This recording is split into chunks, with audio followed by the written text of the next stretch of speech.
I'm tired of surviving. And I was like, okay, tell me more. And in that moment, it was said, I'm ready for a soft landing. We don't need to be this Gicela anymore.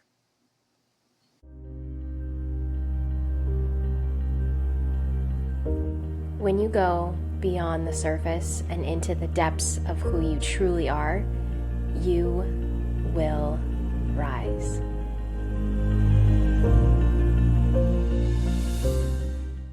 Gicela, welcome back to the podcast, because you've been on the podcast. I know it's been a while, but I am so excited to have you back, and specifically to chat about a really probably incredible journey that you just experiencing, the Camino de Santiago. And I want to dive in for you to tell us, what is it? And then also, I want to understand your decision, how this landed in your lap, and I'm going to do this. Well, first of all, thank you for having me. I think last time you had me was in 2022 and I was in Colombia, or 2023, one of those two. And I was in Colombia, and so I'm really, it's full circle to be back here. Now I'm in Toronto. And yes, this year was the year I did the Camino. And it's very funny you ask. I want to start with where this kind of curiosity came from, because I heard about the Camino de Santiago from reading Paulo Coelho. He was interviewed in a podcast one and he mentioned it. I know he wrote a book about the pilgrimage, but the funny thing, I've never read that book and I had forgotten that he had written that book. So I didn't read that book till I came back from the pilgrimage. So ultimately, 2025 has been a year of taking off masks, a deeper level of shedding. I moved back from Toronto without really a plan, to Toronto without really a plan. I just had this knowing that something more needed to come through for me, and I wasn't going to find it in my comfort zone. And my comfort zone had become Colombia. And I said, okay, what is the next level? So I sold everything back in Colombia. I packed up my bags after 4 years of planting some roots there and said, okay, I'm coming back without a plan. And it was a really tough decision, but there's always been this deep knowing in me that I needed to do it. And the more I held off, I felt life kept just throwing stuff at me. You know, when things are not for you and you're like, no, I'm going to stay here. And there was a point where I was kind of grabbing onto dear life and I'm like, no, universe, I'm not moving from here. Leave me here. And the universe is like, nah, bitch, you going. This is not where you're staying, you know? But there was a moment where I was like, no, leave me here, please. I'm comfortable. So when I decided to come back, the Camino wasn't even on my mind, on my radar at all. Winter was really tough for me. It was my first winter in 4 years since 2020, 2019, really. And it was a really tough hibernation period. I really went quiet. I went inward. I barely went outside. If it wasn't because my dog has to go for walks, I'm telling you, I would not leave my house. I have the longest ass jacket that covers from here to the ankles, okay? I'm an old lady. I can, you know? So that first winter of hibernation was torture, but also made me realize that I wasn't looking at life the same anymore. I started to find the beauty in something that honestly I hated. I hated winter before, and I still did until there was a moment where I was like, wow, it's a choice, right? If I just keep hating winter, if I enjoy why I'm here. And so because I'm sharing this because it was a buildup of little moments of realizing, okay, winter, hibernation. Okay, I'm going to allow myself to slow down as much as possible. So I took on less clients. I had less work doing stuff. I moved in with my dad. Wow. Something that I haven't done since I'm 18 years old. Wow. Moving back with family because I wanted to not pressure myself to work, to have to be on, to have to make money. And yes, of course, money's necessary, but I really knew in my soul that I needed to bring my stress of living expenses and everything just down to as much as I could. And thankfully, my dad had an extra room. He's sure come, we'll be roommates, all good. So it started with that. Okay, I have a place that I can kind of settle into. I don't have to work per se. I can sustain myself on projects and gigs, but I don't have to hustle anymore. And that released something in me. The universe said to me in that moment, this is your moment to play and explore.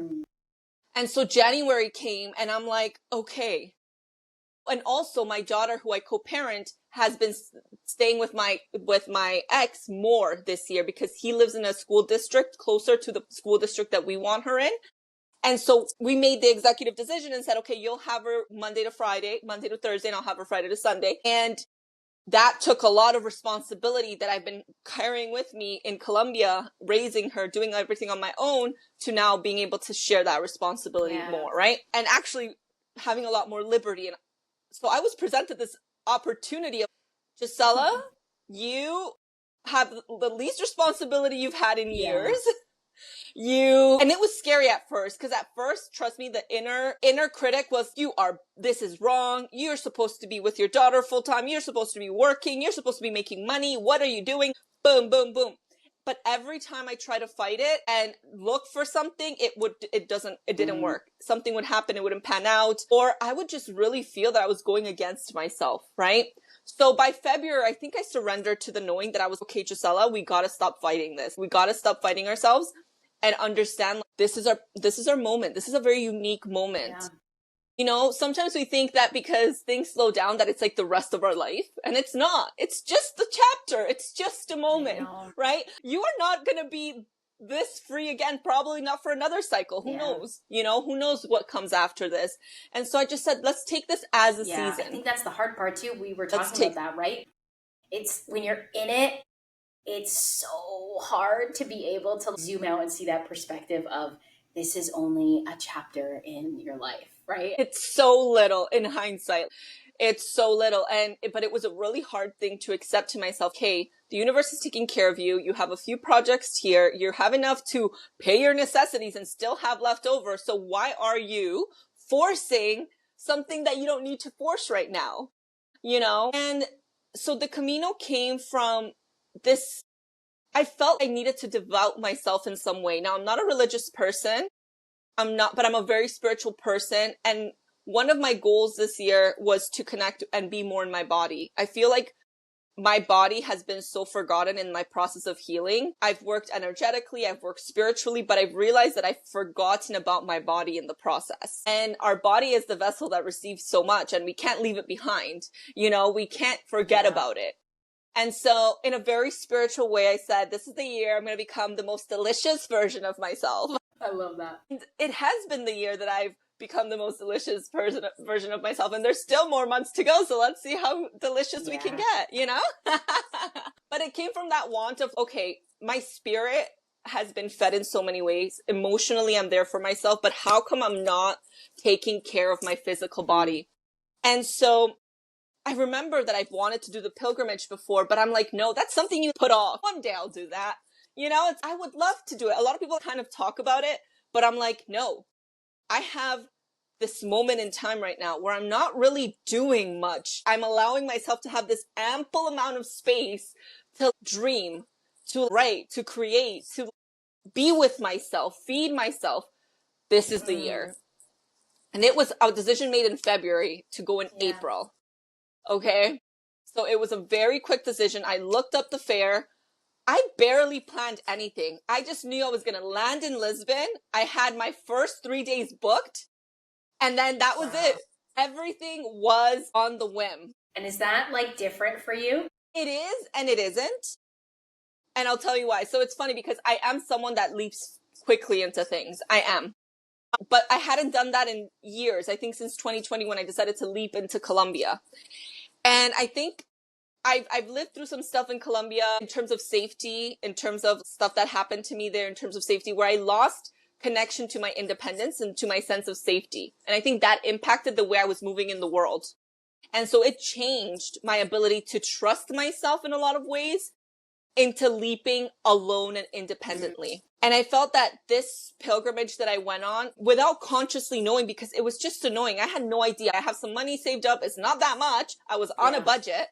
I had no idea where I was going to land. And I was just, okay, Lisbon, take a bus to Porto, and then from there, walk. And it's funny because when I decided to do it, I didn't even think about planning where I was going to land or stay.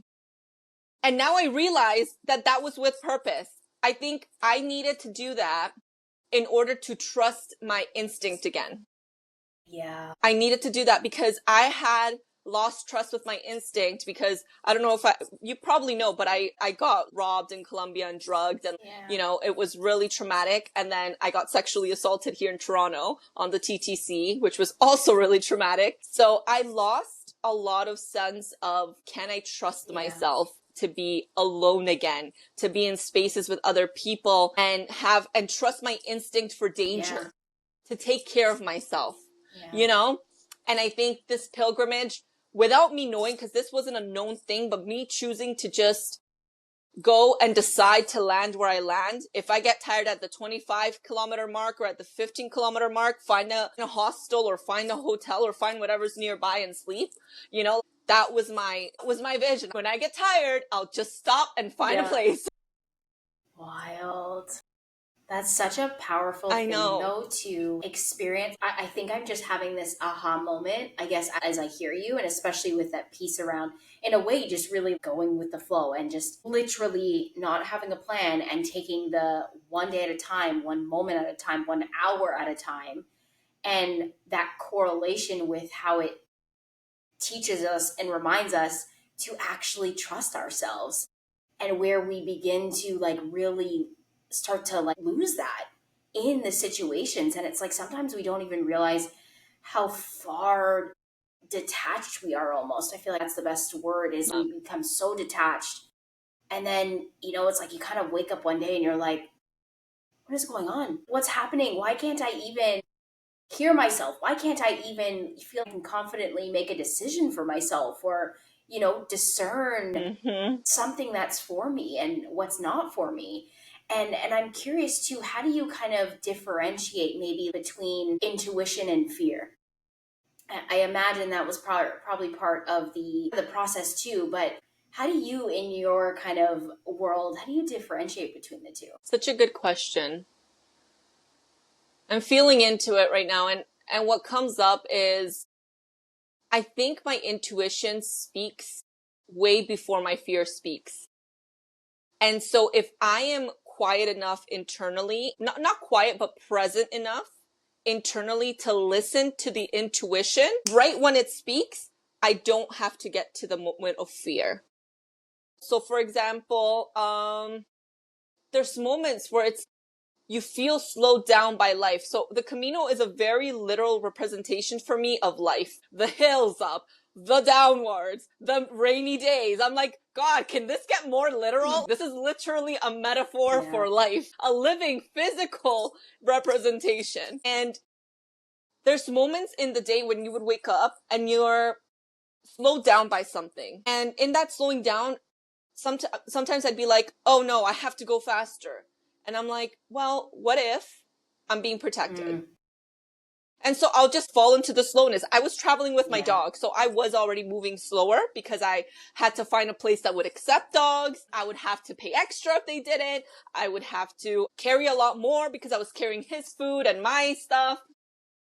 And so there was a slowness that I had to get used to that was extremely uncomfortable for me to begin with, because I'm someone that likes to move fast. But if you slow down and you're in the present enough, there's moments where your intuition says, hey, talk to this person, or hey, why don't you take this route? And it's so gentle, but but you have to get out of your head and into your heart and be without judgment within yourself. Oh no, but this way, I think Google said this is the fastest way and I should go this way because I need to be there for 5 o'clock, because if I don't get there for 5, I'm not going to find food at the hostel, and then they're going to have their siesta and I'm not going to have nothing to eat. If you are, literally that intuition says take this way, but you have a plan and your plan said this way. Well, guess what? You missed the intuitive little kick that maybe was protecting you from something way up there. Right? Yeah. And that's when we have full trust in ourselves, in also the world around us too, and just trusting whatever it is that you believe in, God, the universe, whatever that looks like for you. Trusting that they also are guiding you as well, and they're with you. You are protected. You are provided for. I think I just love witnessing how much it solidified things in you. And it's interesting. I'm actually observing you too. And I'm thinking back to our first podcast and even just first meeting you. There's a there's a very different glow about you. And I know that sounds so cliche to say, but there really is. And I think it's just, like I think it just physically, you just see the resemblance of what the journey has been for you this entire time. It's just going back to what you were saying, it's this whole piece of when we let the logical brain come in. And that, I think, in ways has pushed us further and further and further and further and further away from who we are, trusting ourselves, is when we take everything and we start overthinking and logic comes in. Yes, logic has a place, but I love that you said the presence. When you're so present, that's when you hear your intuition and it comes before the fear. And it's this, and I think that this was what this pilgrimage did for me, was reinforce that within myself. It's like, you can trust that instinct. You can trust that voice. And I did it without knowing absolutely anything about it. I didn't realize how much I didn't know until I talked to other pilgrims. Other pilgrims had Excel forms of, I'm stopping here. This is where I'm staying. Everything is already paid for and pre-booked. I had pilgrims that are like, I'm stopping at this church and this place and this historical site. And I'm like, I have no clue about any of this. And I think maybe if I do it later on in life, I mean, I would love to do it again, and I would love to do it with my daughter. I would love to do it with my partner. I would love to do it with a best friend. I would do this 1,000 times in different, because you have different caminos to get to Santiago. But I feel like I would do one where I would want to explore the church. But I think no experience will be this one. Because this one was pure vulnerability, pure unknown, pure zero planning, and pure trusting myself enough to get there every night and be like, I have more than enough. I can get myself there. Follow the signs. Because there's signs everywhere. Literally. Literally and figuratively, right? Yes, exactly. Was there any one moment on the Camino that cracked anything open in you, or was it coming back and afterwards? I mean, I do remember one big moment of cracking, and I think it was closer towards the end. I think it was 2 towns before getting to Santiago. And it was a moment where I had a hard time traveling with my dog. A lot of people aren't very dog friendly in a lot of places. And because it wasn't pre-booked, a lot of people were just like, no, you know? And so it was hard. There was a night where I was exhausted. And I think that this is why I think working with our body is such a powerful thing, because when you exhaust your body, you're actually also exhausting your mind. And when your mind and your body are exhausted, you can't help but the demons that live deep inside you and you don't see often, they come out. They rear their ugly face and they're like, haha, we're here and you haven't seen us in a while. But I love that. And it was so painful to live through in that moment, but it was like, I needed it because in the Camino, you get so physically exhausted. I had blister. Thankfully, I only got one bad blister. The rest, I didn't get anything else. It was just body pain, aches, and little things here. But girls got it tight. You know what I'm saying? I love it. But I was exhausted. I was drenched. I hadn't been sleeping well, because every morning you're waking up, no matter how tired you are, by 7 o'clock, you got to be out. By 8, the latest, walking so you can make your 20 to 25 kilometers a day. And I just, when my mind and my body were so tired, I saw there was a moment where I got to this hostel. It was a very small town, so there wasn't a lot of options. Now, my dog is certified as a service dog, so he actually has to be allowed everywhere. So I showed him the law. I said, listen, this is the law. You have to let me in with my dog. If you want, I can pay a little extra, even though that's truly illegal. But I just said, fine. But he was being such a douchebag and he made me feel so bad. And I guess he just found me in a place where I was already so tired and exhausted. And I cried so hard and I was so confused. I didn't know why I was crying. It was just balls of tears coming out of me and anger. It felt like an exorcism of emotions. I cried. I remember I called my friend. I'm, oh my God, I don't know what's wrong with me. I can't stop. And I feel this anger and I want to fight this guy and I don't know what's going on. It felt like I couldn't stop myself from feeling, but I was so exhausted at the same time. And I just cried and cried and cried. And I remember in that moment, a few hours after I finished crying, I went to eat. I came back, cried a little bit more. And I was like, what's going on? There's a moment where I go back to myself and I said, okay, hold my chest. What's going on? What's happening? And the voice said, I'm tired of surviving. I'm tired of surviving. And I was like, what? I thought we're thriving now. What are you talking about? And in that moment, it often feels like I just get this channeled connection between me and my higher self. And it really feels like this deep knowing comes out of me, and it's a wise version of me speaking to myself. And I was like, okay, tell me more. And in that moment, it said, I'm ready for a soft landing. That's the words it used. I'm ready for a soft landing. And as I realized that one, I was 2 days away from getting to Santiago, but in the beauty of what I've learned, and that's what I'm telling you, the Camino was such a whole life. It's like going through life in a fake sense, like in a real and fake way. Like it's stimulation, a simulation. And at that point, it said, this was all fun. I love that we didn't plan, but I'm ready to plan again. I'm ready to be a planner. We don't need to be this Gicela anymore. This Gicela that leaps headfirst into things was amazing for a period of time, and we love her. But now we're ready for a Gicela that trusts herself enough to actually build long-term now, because I've never allowed myself to build long-term. And I think that moment of exhaustion, it broke something inside of me that said, I am still surviving. I'm still using the same tools. I'm great at leaping because I learned to leap from a place of survival. But now I'm at this place where I'm ready to thrive, but I gotta let go of the tools, and I gotta learn new tools to create that soft landing for myself. And that was a big, big breakthrough for me. I did not expect that to be a breakthrough, that moment of breakthrough, to realize, because a lot of people are like, Gicela, how do you leap so fast? It's amazing. Yes, that's what I've learned to do, and I'm very good at it. It changes, it's like shift timelines. You know what I mean? And it's great, but it was hurting me at the same time. It was no longer working for me. It was saying, we've outgrown this. We don't have to do this anymore. It's interesting, right? It's interesting how, sometimes when we observe other people, I'm like, wow, you can just leap so fast. And on the outside, we're like, wow, they trust themselves so much, and they have no fear and this resilience to just leap. And then inside of us, we know that there's a different dialogue happening, and there's something else happening.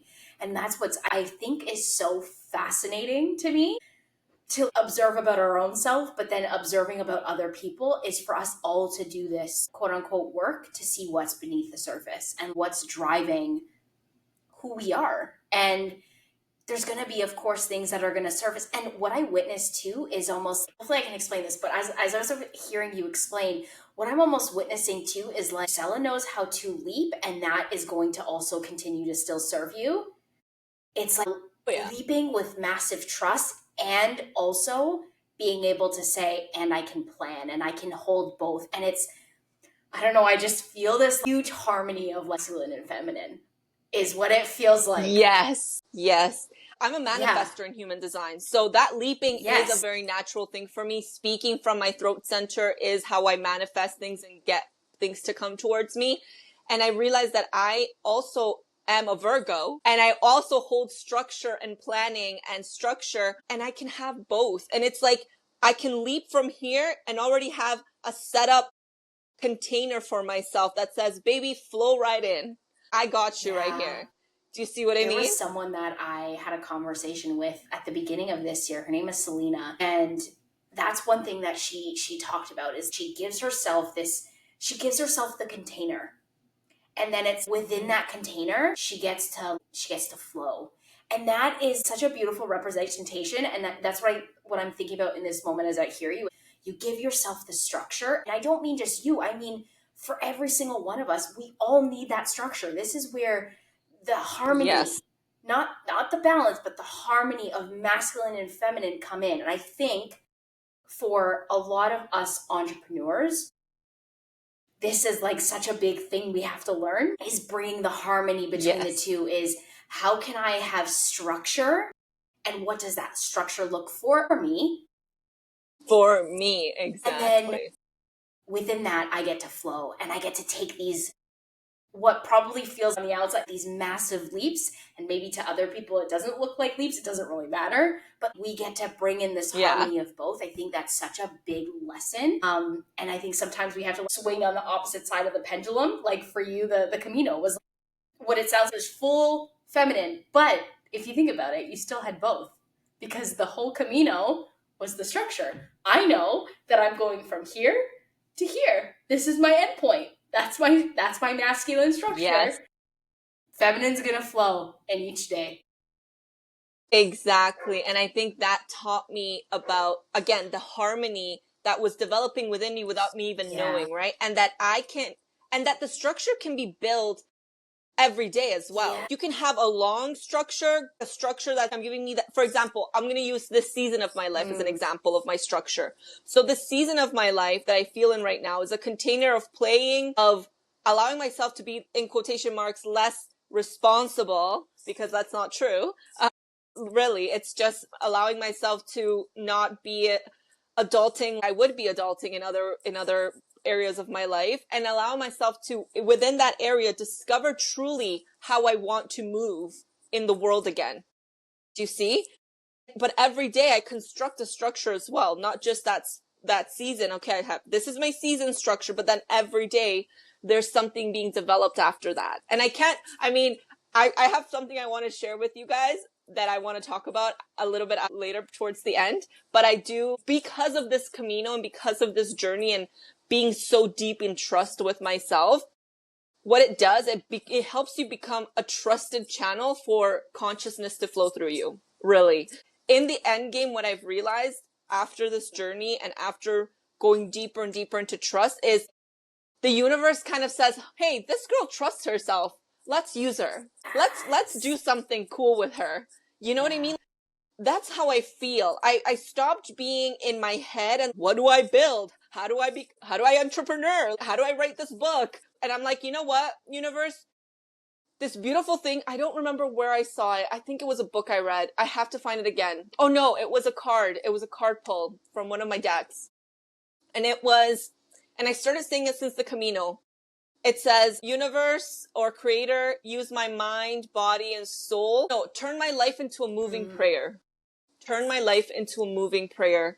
And I say that often to myself. And because I truly do believe that I've done the work to become a moving prayer and to allow myself to be of service, and not in a way that I want to help people. I thought I to help people, but really I want my gifts to be used to be helpful to people. Yeah. You know what I mean? And that's how I want to serve. And it is a journey of trust. It is a journey of trust. It's a journey of emptying all the things that block you from that trust, the masks we wear, the ego, the trauma, the pain. And it doesn't go away immediately and you live happily ever after. You just learn to find compassion in the day-to-day life for yourself and for others. And you open yourself up to receive. Yeah. One thing that I was thinking about when you were talking about and sharing that moment where you were just crying and you couldn't stop, of course, I'm sure you probably know this, but that just probably was the biggest release from your body, the physical release from your body. And it's, sometimes there's these moments and we don't understand, but it has a way of just, that's what it was. Just finally, it makes no sense. And we're releasing and we're purging all the stories, all the shame, all the emotions that are just now no longer serving us. It's finally this purge that you experience. Yes. And I think when we can pay attention, I think presence is such a big part. I know we were talking about presence, but that presence to listen to our intuition, but then also presence to understand what's happening. When we can really acknowledge and see what is happening and seeing how things are serving us always. The purge, even when we're what the hell is happening, but that purge, oh my gosh, it just reminds me so much. It's one thing that through cacao and the ceremonies, the purge is necessary because we have to get that shit out of our body. We talk about releasing the masks, right? And releasing the patterns and breaking the cycles. The purge is necessary. It's a crucial part of doing that.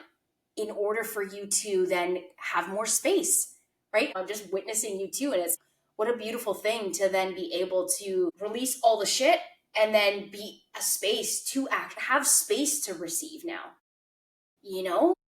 Yes. And I think for people that have a hard time with their feelings, it's like, we don't need a reason. The purge doesn't ask for permission. It just knocks down your door and says, bitch, here I am. Let's go. And a lot of us hold ourselves back in our day-to-day life because we don't make time for it, right? We don't set time aside, or we don't like allow ourselves to like go into the moment.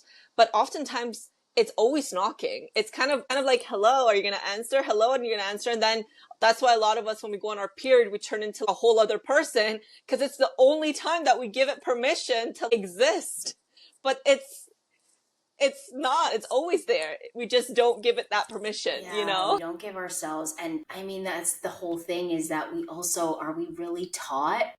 I mean, it depends. It very much depends on the family that you grew up in, but are we really taught to feel our emotions? Are we really taught to communicate our emotions, you know? And that's not the thing it's not about blaming our parents. It's just, we come to a point where now we have to take responsibility as adults to reparent ourselves and allow ourselves to do that. And again, it's not about blaming anyone or even having any sort of judgment or shame. It's just, I think compassion is what comes to mind. It's having compassion for our parents, because then that means they also weren't given the space. And you know what, as you were saying that, I just think about one of the challenges that I think of our time, that a lot of us who are in this healing work, especially because I've been so long in this space now, it's been at least 7 years of inner work for me. I've realized that now it's the time to show up. And this year, as you see, I'm showing up more fully in that harmony, but in my day-to-day life. Because it's easy for me to plug into a podcast and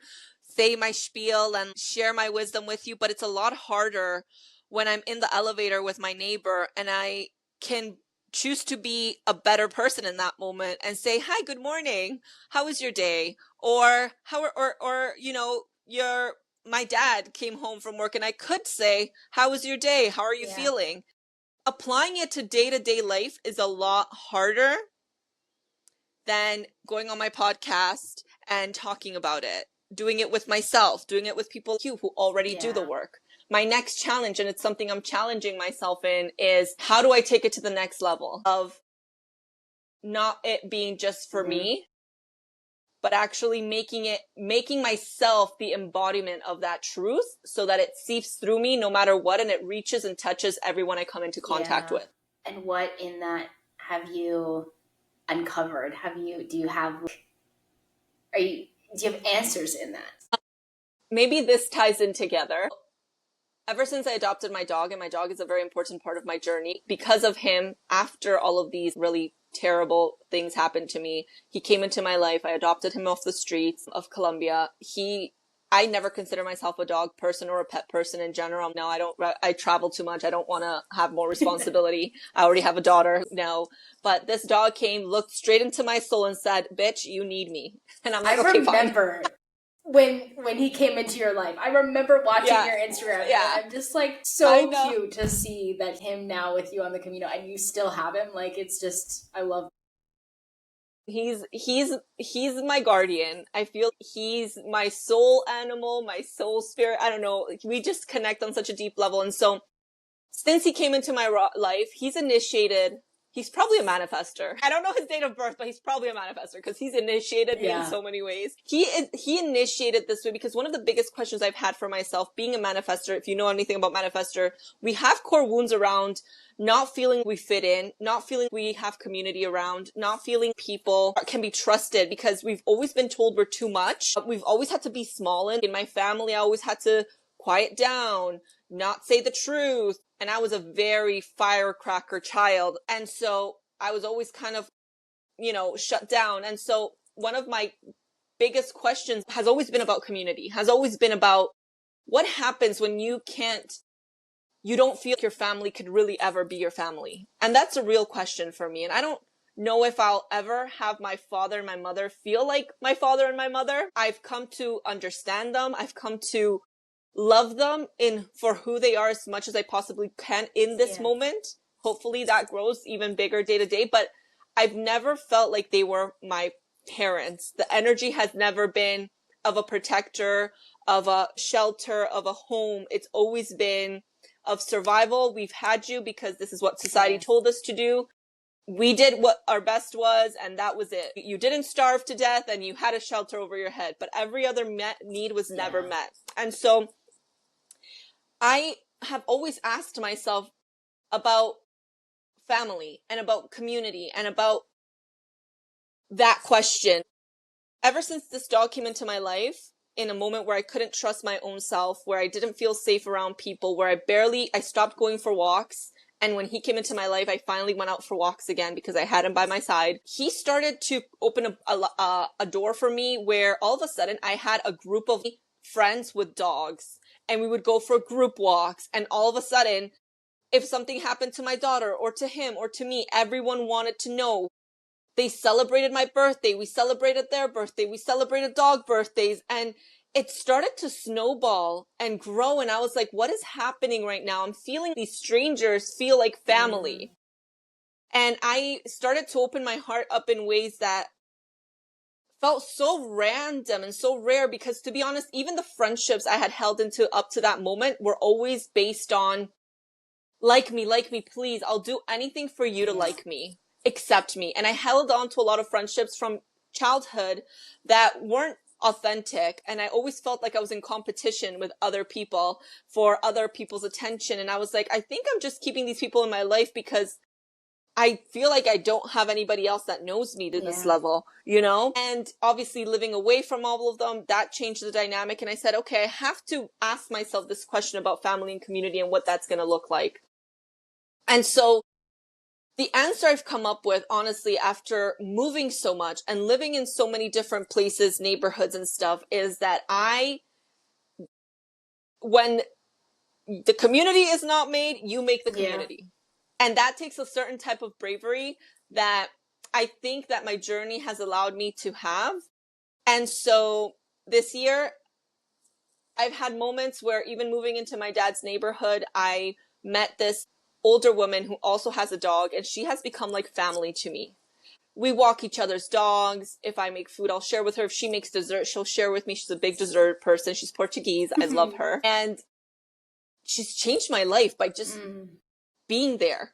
You know, it's life-changing having someone care about you in ways that it makes me emotional. In ways that you wish your own parents would have cared about you. And it's not to blame them anymore, because I don't have the blame for them. They gave me what they could with what they've had and what they are capable to even give themselves. I can't ask more of them. But I've realized that there's this other opening where I can connect with strangers and make them family. And make them, and not with attachment, not with codependence, not with I owe you, you owe me, not with restrictions, but just out of wanting to give and receive.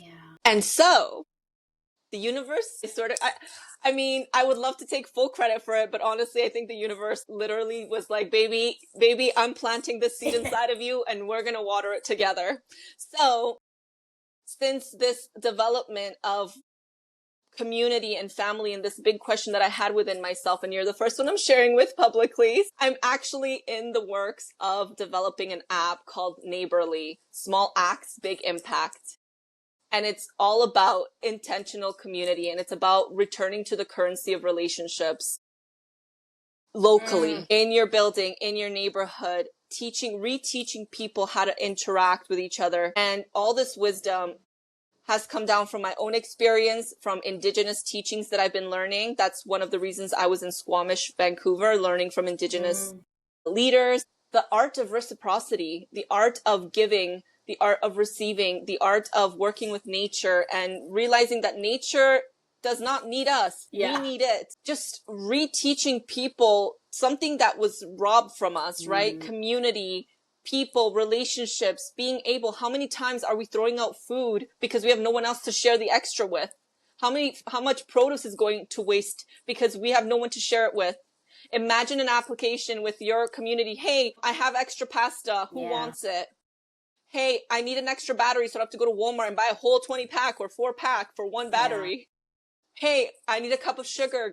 Yeah. And this is where this idea came from. And I'm running a beta right now in my building, actually, through a WhatsApp group. We're hosting our first clothing fall exchange next weekend. I started the group. We already have about 15 members from the neighborhood. I'm hoping after the event, people will warm up even more. And the idea with this beta is to understand what people's needs are. And ultimately to teach them, hey, I have an abundance. We all have an abundance of something, right? I love going for dog walks. Give me your dog if I can. I'll take the dog for a walk if you're tired from work. Hey, you're a mom with 3 kids. You don't want to cook tonight? Hey, anybody have extra food tonight? I don't want to cook. Here you go. Right? What a life-changing small act can do. Because, for example, when I'm not home or when I need to take off and my neighbors like leave Bruno at my house, it's life-changing for me. When I need to run out, I have a nurse in my building. My daughter was feeling sick. She came and checked on her. Like, life-changing. And I want people to have that. I felt what that's done to my heart and my soul. And I think that's what we need more of. And so stay tuned. If you guys know any app developers, send them my way. I need people. I need help. Yeah. Oh my gosh. I think what I keep hearing is just the art of receiving. And I think also I was kind of feeling that too, even as you were talking about just this season that you're in with, allowing your daughter not allowing, but your daughter being with her father. That is I'm sure, so challenging as a mother. I'm not a mother yet. At the same time, wow, you're allowing yourself to receive on such a deep level. You're allowing yourself to receive with support. I have goosebumps because I think that's something that we have forgotten. It's hard for us to receive. And that's such a big core wound, I feel like, why it's difficult for us to receive. And we all have our own journeys and stories with that. That's what is receiving and community. And I come back to what it looks in and what it still looks like in Indigenous communities and how they all show up for each other too. Totally. And you know what? I love technology. I have nothing against technology. I actually think technology is working in our service. Is the consciousness you bring behind the technology, right? Because it has no consciousness. So we need technology in the hands of people with consciousness that wants to grow towards the people, towards nature, towards being innovative in a smart way, not in a way that hurts us. And so here I am, super passionate. The thing is, I follow my instinct. Listen, this year I've been picking up books by Indigenous authors, which I didn't understand why. I just felt called to. I've picked up 4 or 5 books from Indigo. I was like, oh my God, I've been picking up books from these little free libraries on the streets, and everything is teaching me more and more and more. And what is the reason? I don't know. It just kind of stayed in the back of my head. And every time I read the books about reciprocity, about, their tenets, it's called The Honorable Harvest. And it's don't take more than what you need. Never be the first to take or the last. Never take the last or the first. Share. Leave something when you take something. Honor that which has given its life to give you life. And I sit with those tenets and those things, and there's a few more I'm missing. And I say, how do I make that into an innovative way of existing? How do we bring that together? And I'm still sitting with that, and I'm still developing, and it's still, and so much when I think about it, it gives me goosebumps. It lights me up in ways that something hasn't lit me up in this way in a really long time. And I feel just so grateful to receive it. And I want to run with this. And I feel it was given to me because I know that I have the bravery, and it's also such a deep part of the question I was asking myself. Exactly. And I think that the more that you share it, the more you're going to even witness community come together in support of bringing it to life too. It's the whole, app, and the idea is about community, and at the same time, letting community be a part of it to help bring it to fruition and to life. I'm already thinking of people. So obviously I'll share with you. But yeah, I'm already thinking about people. Can't wait.